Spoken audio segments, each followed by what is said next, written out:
Welcome back to Keep the Momentum. Today I'm going to be giving you guys my top 5 favorite books of all time. First, The Alchemist. 2, The Law of Attraction. 3, The 4 Agreements. 4, I Am the Love of My Life. And 5, You Are a Badass at Making Money. The first book I chose was The Alchemist because this book really shaped me. It was just something that really helped my imagination grow as far as how far I can go myself. Like, you know what I'm saying? Like how far I can actually take myself. And by reading it, it really showed me like sometimes things aren't supposed to happen when you want them to, because in the book, I don't want to give it away if you haven't read it, but basically it showed him like different progressions in his life where he just had the thing right in front of him, but it just wasn't supposed to happen at that time. And it showed at the end like everything happens for a reason. If you would have had it right away, you wouldn't have appreciated the way that you do now. And so I wrote a couple things down that helped me really remember, because this was like 3 or 4 years ago when I first read it. So you know, it's a little blurry, but always follow your dreams and listen to your heart. From all the lessons he learned, he learned you have to listen to your heart, because your heart is the one thing that actually knows. You know, so many of us think that our mind is our heart, and that's not the case. You know what I'm saying? It's like your mind is a very, very tricky thing. Sorry, the water. Just give me a second. Our minds are very, very tricky. We can beat ourselves up about anything, and it could be outside thoughts, and you internalize those things, and you think that's what you think your reality is, or you know what I'm saying. And a lot of times you should just go with your heart, because your heart is you. That is your true essence. 2, The Law of Attraction. Like attracts like. Manifestation is key. Thoughts are very powerful, and everything is a vibration. So those are some of the things I wrote down. This book is like my Bible. I started off reading Money and the Law of Attraction, and then I was just like, why did I start off reading this? So I got The Law of Attraction. I don't have the physical book anymore, because at my previous job I was working with young boys in a treatment center, and I gave one of the boys that book. And you know, sometimes you just got to give things away because other people may need them more than you do. I swear that book, I was writing notes back every single page, writing notes, every single thing I read, like I was writing it down so I can truly understand it. And it really helped me to understand manifestation. And like I said, like attracts like. If I know that it's gonna rain today and everybody around me is moping, that's what I'm gonna feel like, because I'm paying attention. That might not make sense, but I'm paying attention to all the negatives, when if you look at the positives, that is what's going to happen for you. Manifestation, you manifest what you want. If I want money, I have to constantly think of things that are going to get me to where I want to be.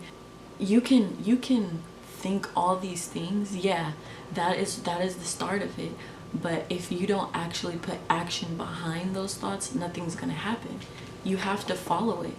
You have to follow through with your thoughts. Like it says, everything is a vibration. You have to follow the vibe. So number 3, The 4 Agreements. This book right here is another major key. It's like one of my Bibles as well. So I'm going to read you the 4 agreements. The first one is be impeccable with your word. Number 2 is don't take anything personally. Number 3, don't make assumptions. Number 4, Always do your best. And I'm going to read you the little summaries he has underneath each of these if you haven't read it already. Be impeccable with your word. Speak with integrity. Say only what you mean. Avoid using the word to speak against yourself or to gossip about others. Use the power of your word in the direction of truth and love. Don't take anything personally. Nothing others do is because of you. Major key. Please write these down. Write this down. Let me say that one more time for the people in the back. Nothing others do is because of you. What others say and do is a projection of their own reality, their own dream. When you are immune to the opinions and actions of others, you won't be in the victim of needless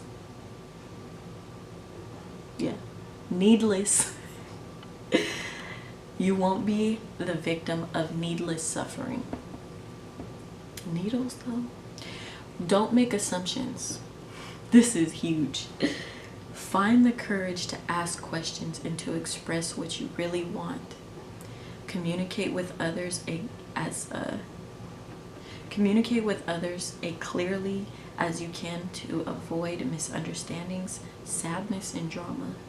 With just this one agreement, you can completely transform your life. That is so true. We'll get back to that. Always do your best. Your best is going to change from moment to moment. It will be different when you are healthy as opposed to when you are sick.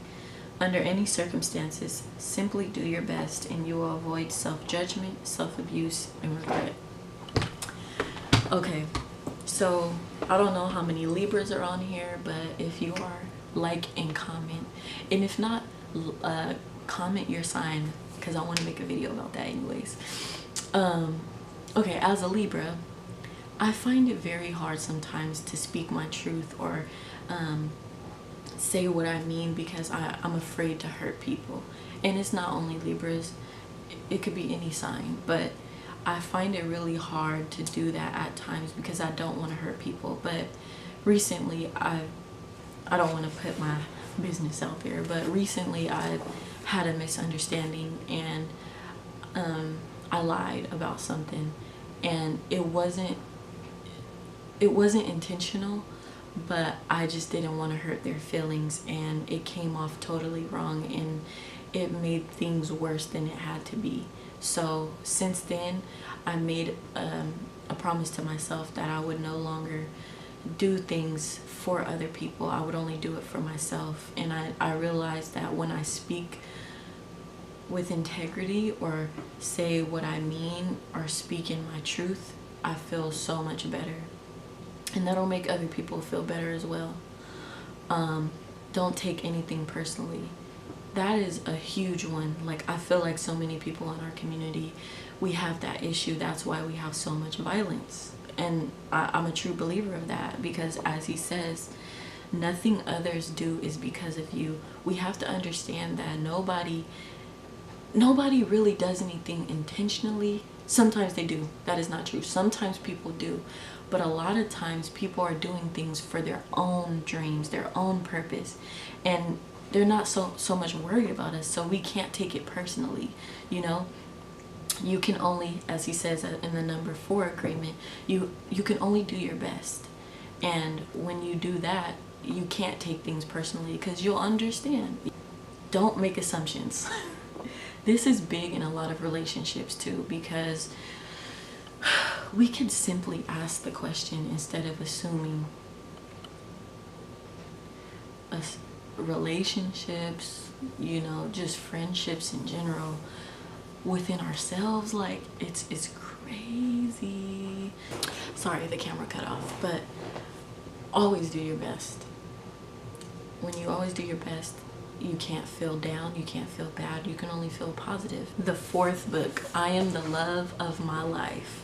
Guys, so I'm giving you basically a lineup of how I ran across all these books, because each of these books came at such a perfect time, and it was so crazy how it just happened that way, because I didn't know anything about these things until you know, they came into my life, and it was just like, whoa, this couldn't have been a better time.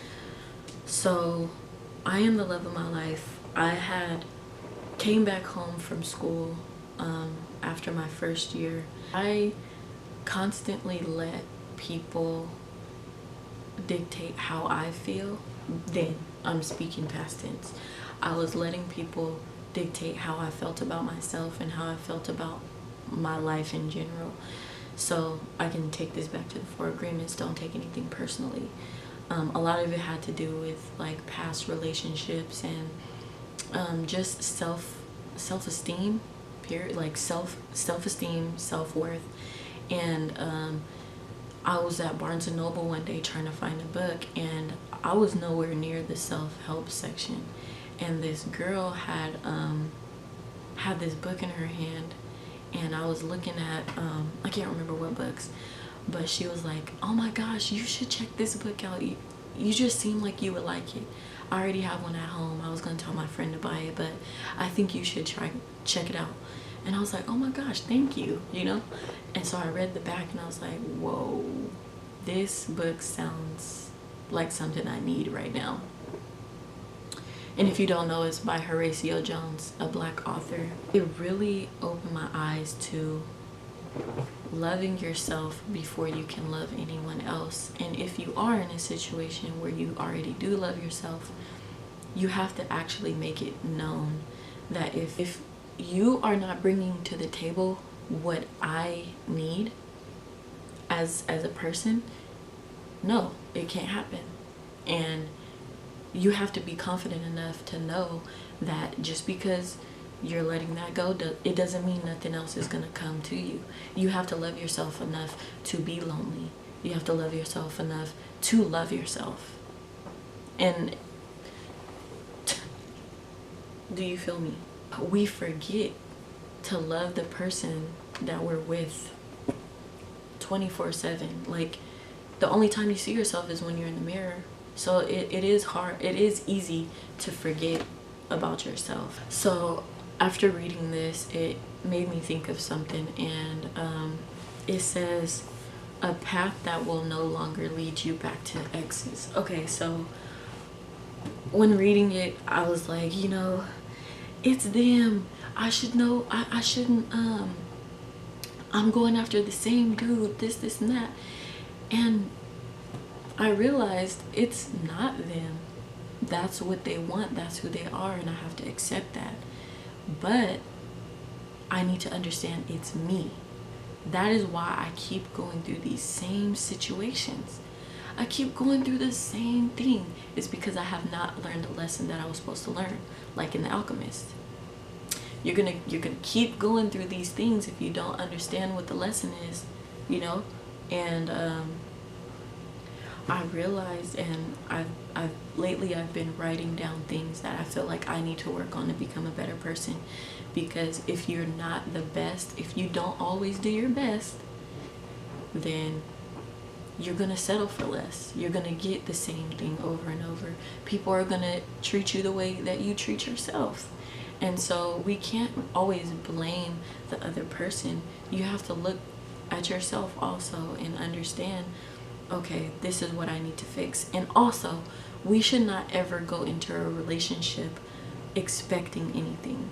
Never expect anybody to do anything that you should be doing for yourself, and pray about it. If you feel like you're not in a position that you want to be in, pray about it and manifest what it is that you do want. Okay, so for my last book, You Are a Badass at Making Money. This book right here, learn to focus your attention on why you should have more money. Always be specific. That's what she talks about throughout the whole book. If you want to be rich in the next couple years, write down all the things that you're going to do to make that money. If there's a car you want to buy, a house you want to buy, find it, write down the price so you know how much money you need to make and how much it's going to cost. Decide how you will spend the money and how it will make you feel. So if you want to buy a house, how will you feel being in that house? What kind of house do you want? Upstairs, downstairs? What kind of couches are you going to have in it? Really visualize what it is that you're going to get when you get this, because you will. Learn to embrace fear. Most people are fearful of change, but change is necessary to have more money. Otherwise, you would already have it. Number one thing that is holding all of us back is fear. Focus your attention on love and gratitude so that you are focused on abundance, which will draw more of the good things in your life. Look for ways to increase your income through a better job, a new business, increasing income, and income on an old business, or make money from a favorite hobby. Decide to get rich and don't stop until you reach your goal. I haven't finished it yet. I have about 2 more chapters to go, but I swear she's so dope for the way she did the book, because at the end of each chapter she gives you something to do.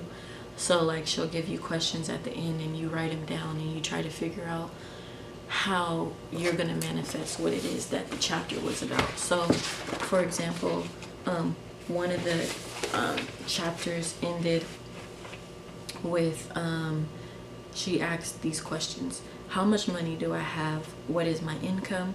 How much do I require each month to live? Where does my money go? What do you want the money for? And so she tells you to write all those things down so that when you do start your business plan, or you start putting your money away, you know what it's going towards, and you just know. These 5 books taught me so much about myself and so much about life. They taught me overall that your mind is the most powerful tool, and with your mind being as strong as it possibly could be, you'll be unstoppable. So that wraps up my video. But one thing that I want to continue to do at the end of each segment is challenge you with a question from this book, 300 writing prompts from Barnes & Noble. If you want to challenge yourself, can you write down in the comments your answer to the question? It'll be so cool to hear each and every one of you guys' responses. So here's the question: what do you want more out of life, happiness or success? When you guys do comment, I would love to make another video of you guys' responses and my own response. I think it would be super cool for us to grow as a community. All my Keep the Momentum folks, for us to keep our motivation going so that we can know who we are and just continue to grow. So comment below your answer and I'll make a video with you guys' responses as well as mine, and keep the momentum. Peace. Keep the Momentum is a series that I wanted to start that is going to capture what people's purposes are and like just what keeps your momentum going. So Bertha, what is your purpose?